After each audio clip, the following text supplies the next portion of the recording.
But yeah, it was fun chatting about Camp Fangamer with you. I really hope that if they do it next year, I will be petitioning everyone to fucking come with me this time. I had a blast. It was worth the plane tickets, which, I have a story about that if we want to end on a end on a couple Yeah, of we good... can end with a story, sure, yeah. Okay, so both times flying in and out of Atlanta, shit happened. One of which I posted about. Oh, yeah, I remember this one, the lady, yeah. Well, there are two of them. The first Yeah. one, I'll start with the one I posted on Twitter about. So Okay, my flight coming in, on both cases I had to go from White Plains to Atlanta to Tucson, Arizona, and then back through Atlanta, and then ended up in White Plains. So my flight going to, there are storms in New Jersey and New York. I'm convinced my flight wasn't going to go out that day at all. I take my first flight in at like 6 in the morning to Tucson. Like seriously, the shuttle left at 3 a.m. It sucked. But my flight gets in at noon Arizona time. And the flight was initially supposed to leave at like 1:40. So, they come on and give a quick announcement saying the flight's been delayed to 3:10, something like that. An hour and 20-minute delay. Nothing fucking devastating. And I go, alright, that's to be expected. There's, bad weather in, the flying route. They're probably, gonna try and redirect shit. This woman, because I'm sitting right by the gate, this woman comes up to me thinking I can't even say like I was looking respectable, and that's why she was asking if I knew anything. I'm dressed in like a fucking, I'm dressed in a Guy Fieri Donkey Sauce Vaporwave shirt, playing a 3DS. Like, I don't look like I fucking know anything. like, yeah, you're like the last guy somebody should be asking that shit for. Yeah, but there was no one working at the like gate itself. So, she comes up to me and she goes, "Why was the plane delayed?" And I go, I don't know. Probably weather in New York." And she goes, "I bet it's because of Obama."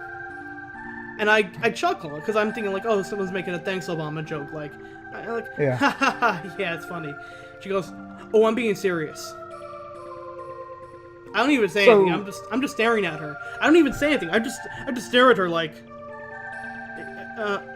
and she goes, "I heard he's probably making a speech in New York. I heard he was doing something like that. So they probably had to reroute all the planes so they didn't interfere with his." And I'm just like staring at her like, "Oh, you are not saying the dumbest shit in the entire planet." And then sure enough, a guy, a like 400-pound man in a red Food Network tank top with sunglasses. I wish I could say it was a Guy Fieri tank top, but it was just a red Food Network tank top. He goes behind her and goes, "Yeah, I heard he was making a speech like that too, either somewhere in New York or Boston. In either case, they're probably rerouting all those planes because of that. That sounds right." And I look at them and I'm subconsciously like panning my eyes looking for the hidden camera, because there is no fucking way I am hearing two people blaming an hour and 20-minute plane layover, plane delay on Obama and trying to argue it, but they were. Here's the thing. Even if that were true, which it couldn't be, even if that were true, would that be something you hold against him? Like, he has to fly on a fucking plane to go make his speeches. What's he gonna do? Obama does not I'm control... sure he didn't demand that the planes all, like, cater to his plane. He's not a fucking air traffic controller. Yes! Obama cannot control the weather or the airports. He's powerful, but not that powerful. Also, he's probably got a bunch of other shit on his plate right now. So I don't think he would make time. Yeah. All right, Lucy. Briefing down and everything. We got China. China's still acting like a motherfucker. I'm sure. Yeah, we gotta deal with that. The orange Cheeto is still yapping his mouth about everything and again. Oh yeah, but by the way, make sure you close all the planes going to White Plains today. I just feel like it. Let me be clear. I don't want these people to make it to their flight on time. Just make sure they're late by more for about 40 minutes. Okay. Thank you. So that was coming Unbelievable. That was, Like, it's just amazing that we have like the Thanks Obama people in like real life. oh my genuinely. god, I was like, I literally am like, no way, I am not witnessing this in person. You witnessed the rare, genuine Thanks Obama. But it was great because in about 20 minutes after the fact, two people from the airport came on the like loudspeaker by the gate and said, the plane has been delayed due to weather problems in New York.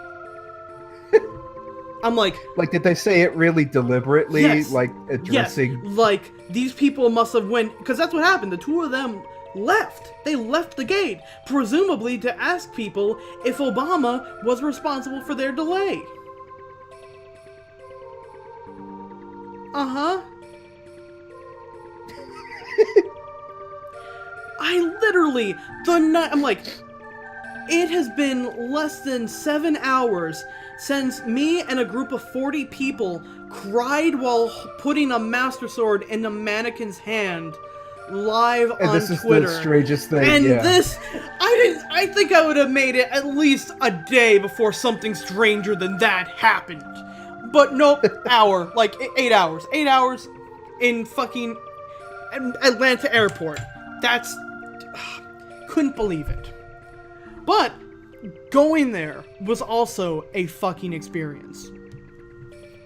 This I did not post about on Twitter, mostly because I did not have access to Twitter because I just barely made it on my plane. So I'm flying out of White Plains Airport, which is a very small airport. Usually you can make it from the gate, from the entrance to your plane in 30 minutes. There's never a line for baggage check or security. That one day, the people from Delta didn't show up to check bags until maybe like an hour before all the morning flights. So, huge line to check my bag. I barely get through it. They have to actually push me through security, because otherwise I would not have made it. I get there with maybe 5 minutes to spare before my plane left, and there's a guy sitting in my seat. A 40-something-year-old white guy sitting in my seat. And I go, excuse me, is this 14D? And he goes, I'm in your seat, aren't I? I'm like, yeah, you are. He's like, there's a woman sitting in my seat, and I don't want to ask her to move. So, the seats in front of me are open if you want to take those. No, that's not how this works. I look like, you can't just keep leapfrogging that shit. It's gonna end up somewhere. I ask him, who are your... What seat is yours? He's like 12C. I look over, and it's two probably 60-year-old black women sitting together talking. And I look at him. Oh boy. And I'm like, oh boy. I'm thinking to myself, you just don't want to ask a black woman to give you your seat. So I look at him, and I smile, and because the woman sitting next to him in my seat does not look like she wants to move. And I feel for her at that moment. So I look at him and I say, alright, I'm gonna give you the choice. Either we can switch, I'll take my seat, you can take this one up here, or I'll take this seat up here. But the second, because it's 5 minutes till takeoff, I'll take these seats. They got more leg room anyway. But if the owners of these seats come in the 5 minutes before the plane takes off, I am going to immediately point them to you and embarrass you in front of the entire plane. Are you cool with that? He goes, yeah, that works for me. Oh my god. He came so close to making it. He came so close to making it. They were a minute and a half away from getting ready for takeoff when the two owners of those seats came. And they were old black people. So I immediately get up and point at him and I go, they look at me and they go, excuse me, are you in our seat? I look at the guy and I go, yeah, do you want to explain to them why I'm in their seat? The stewardess comes over. She is also black. Jesus Christ, it's not this guy's day. So now I am getting comfortably into my seat while I watch this dumb fuck explain to 4 old, tired, 5:30 in the morning black people why he didn't want to ask a black person to give him his seat.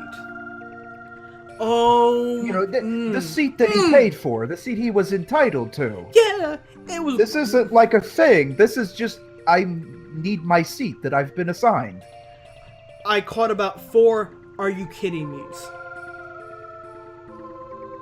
Man. From who? From the flight attendant and from the people who were. Sure enough, turns out that woman misread her ticket. She was 13, like D, just sat in the wrong seat. Simple as that. Like, and it's sometimes confusing where, like, the letters are in there. Like, the rows are pretty easy, but sometimes they're not labeled, you know, clearly. So that kind of shit happens all the time. It happens to me almost every time I fly. And, like, flying at 6 in the morning sucks ass. You gotta get up at, like, 3 in the morning to you know, drive out and get all that shit. That made flying that morning so fucking worth it. And here's the thing. That's something that if you wait long enough, if you just keep waiting, it's going to get worse. Oh, because if you're in there and, you know, there's not everybody is in their seats yet, it's easy to go get your regular seat. If you're in there and you're about to take off and you have to shuffle all that shit around, you have to take all the shit out of the carrier compartment. Which is you have exactly, to, like, by the way, get people to move out of the rows. That's exactly what happened, by the way. Because they're like literally, one thing I did hear the flight attendant say was, "We just closed the door for takeoff." Like, are you kidding me? I can't believe that he would rather, tell you to take somebody else's seat than to get in his proper seat. That's like something a child does. Oh god, yeah. And I gave him that fucking option. I'm like, yeah, I will happily squeeze in there and take my seat. But if you want me to, like, put my shit at risk, I'm immediately turning it onto you the second shit goes wrong, and shit will go wrong. And shit went wrong. He came so close. If they were 2 minutes later, he would have been fine, and only would have had to have made me uncomfortable. Oh, too bad he had to make eye contact with a black person. Man! I literally, if it wasn't for, like, me being in traffic or flights or something for, like, 8 hours straight that day, I would have been posting that all over the fucking place. I kind of can't believe I didn't post it all over the place. Did he ever, like, come out and say why he didn't want to Nope. talk to them? We all just kind of assumed. Uh-huh. Yeah, I probably wouldn't come out and say it either. He was just like, "Oh, she was talking to her friend. I didn't want to disturb her." Bullshit. I don't give a fuck if you're telling your daughter everything's gonna be fine. You get the fuck out of my seat. Or just, like, talk and switch seats. Hi, ma'am. Excuse me. You may Like, be in my the seat. stewardess doesn't fucking care where you sit. Just sit somewhere. Yep. Oh, But don't take somebody else's seat. I absolutely wish I had it recorded. I wish I had both incidents recorded. I wish I had gotten a picture of just that guy's fucking shirt. He must have been so fucking embarrassed. Oh, I was talking about the Food Network guy. The Food Network Obama guy. Oh, yeah, he was embarrassed as shit. I didn't give a fuck about that. The second I got in my seat, I'm like, I'm going to sleep until I'm in fucking Atlanta. Fuck you all. Uh-huh. God, just imagine. Boy. Imagine making that deal to somebody and then having to explain, you know, why someone else came in and you're in their seat and you can't get your seat. Oh, that was my favorite part, because I'm literally like, ask him. I'm going into my seat. Oh, beautiful shit. Beautiful shit. Were people, like, complaining at him, too? Oh, there were eye rolls, but most of the people at that point had headphones on and shit, so they, like, I was the only one, like, actively listening to this fucking shit going on. Like, are you fucking kidding me, dude? I know. Well, alright, guess we'll cut the stream from there. It's about 11:30. Good time to end it. Yeah. We may... I don't know. We'll see what we're doing for Thursday. I might want to pick this up and, you know, spend a at this rate, we could probably have this game done by next week and then move on to something else. We'll see what happens. See how Yeah. the week shakes out. Yep. All right. Well, thanks a lot for watching, everybody. I'm Bear Pigman as always, This Poloco. and we will see you next time. Bye bye.